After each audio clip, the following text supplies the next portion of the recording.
Hello friends, स्वागत करछि ज्ञान भंडार चैनल रे पुणी एक नुआ फ्रेश एपिसोड रे। एपिसोड रो नाटी होछि श्रावण मास रे हळदी गछ मूल रे पति देले धनर वर्षा हुए।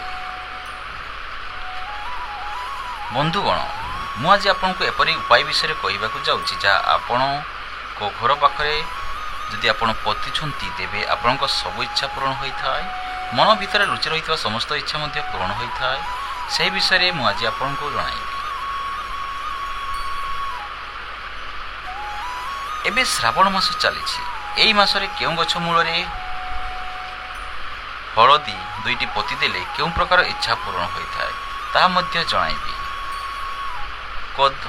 हळदी हेउछि एपरि एक पवित्र जिनिस एवं चमत्कारी जिनिस जहा कि नकारात्मक ऊर्जा को दूर करिबारे सकारात्मक ऊर्जा टाणी आनी थाए। यह व्यतीत एही हळदी एपरि जिनिस जहा मध्यरे आपण एपरि चमत्कार गुणमान रहिछि ओ धन बा धनलक्ष्मी को मध्य आकर्षित करिबार शक्ति रहिछि।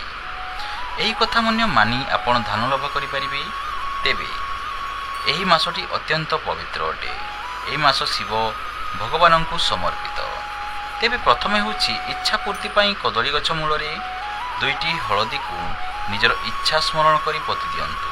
एही उपाय को आपण गुरुवार दिन करिवे एवं 7 दिन पर्यंत कदली गछ मूल रे काहाकू रहिबाकू दियंतु नाही।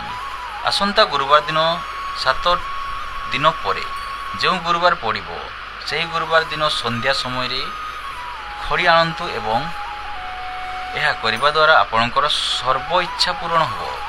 यही हळदी को आनी आपण घर पूजा घरे बा सिंधु घरे रखंतु।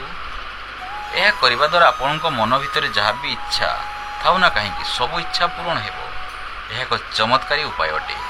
तेबे सही पर यदि आपण शरीर में जनित समस्या थाए तेबे आपण तुलसी गछ मूल रे भी हळदी को पोति पारंती।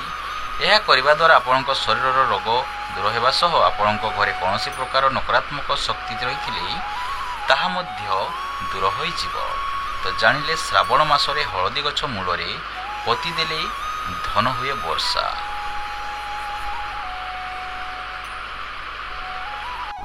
आशा करछि आपन को एई वीडियो निश्चय भलो लागिथिबो।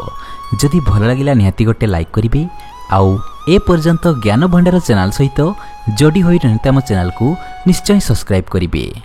धन्यवाद।